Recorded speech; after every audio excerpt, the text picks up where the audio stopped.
Mencegah lebih baik daripada menyembuhkan.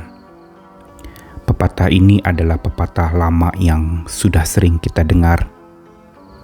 Dan memang ada benarnya bahwa pencegahan itu jauh lebih baik daripada pengobatan.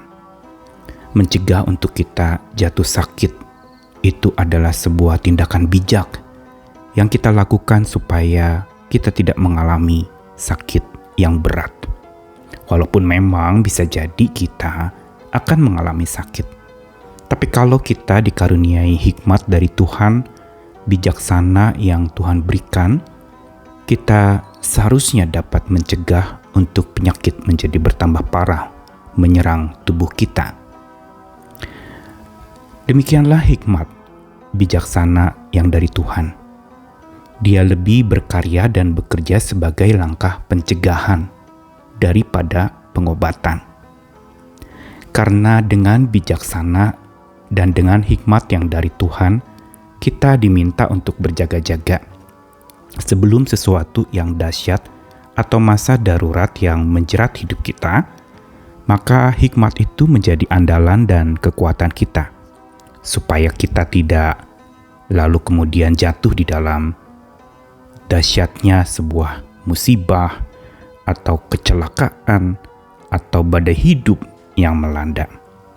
Karena itu betapa pentingnya dan betapa mendesaknya harus kita menerima hikmat itu sebelum terlambat.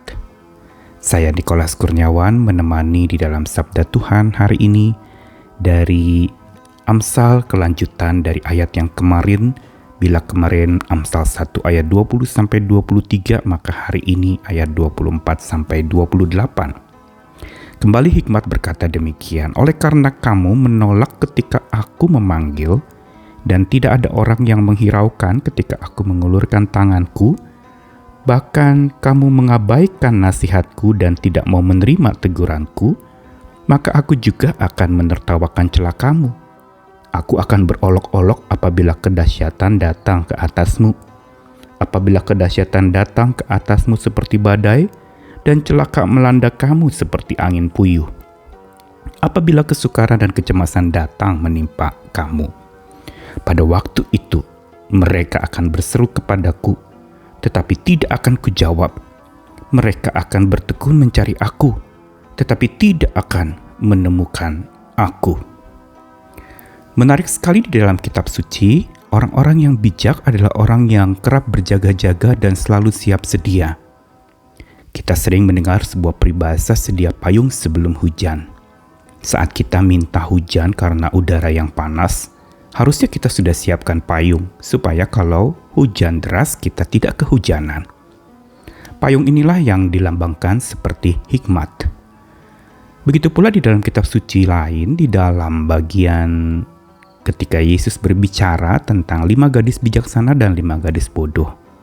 Yang bijaksana itu berjaga-jaga dan sudah siapkan lampu dengan minyak. Tetapi yang bodoh hanya menyediakan lampu tetapi tidak punya minyak. Kesiapsediaan dan keberjaga-jagaan inilah sebenarnya merupakan radiasi dari hikmat yang dari Tuhan itu. Hikmat Tuhan diberikan sesungguhnya agar supaya kita tercegah dari bahaya dahsyat yang datang pada saat darurat itu menjerat hidup kita. Dan apa yang dikatakan di dalam Amsal tadi mau menegaskan kepada kita tentang sebuah ganjaran bagi orang yang menolak untuk memanggil hikmat. Bagi orang yang tidak menghiraukan kata-kata hikmat. Saat hikmat itu mengulurkan tangannya ingin menolong, kita malah mengabaikan nasihatnya.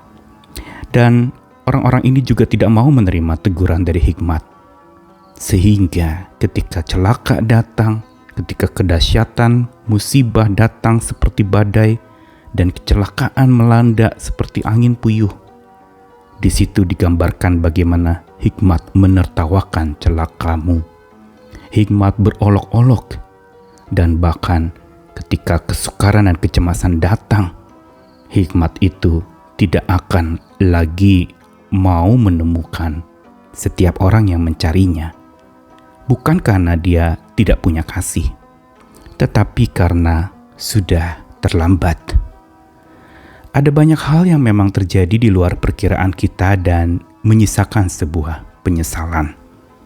Untuk itu betapa pentingnya kita tetap berjaga-jaga hati kita dengan hikmat dari Tuhan, supaya kita tidak jatuh lebih jauh, supaya kita tidak jatuh terkapar dan tidak berdaya.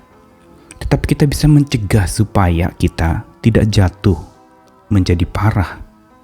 Disinilah betapa pentingnya terus-menerus setiap hari kita perlu hikmat.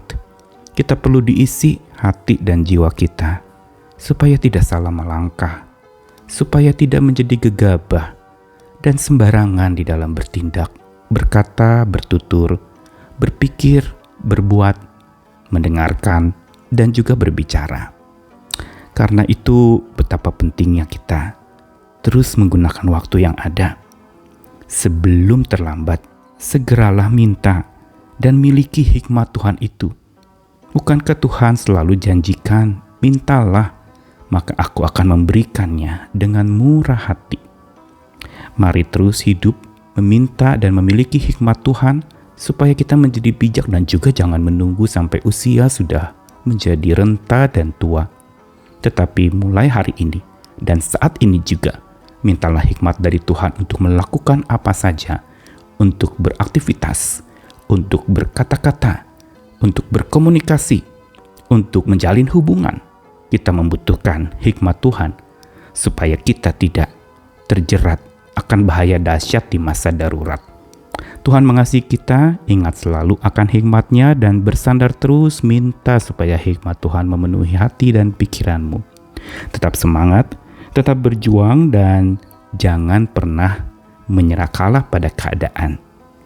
Tetaplah hidup di dalam hikmat yang dahsyat dari Tuhan. Amin.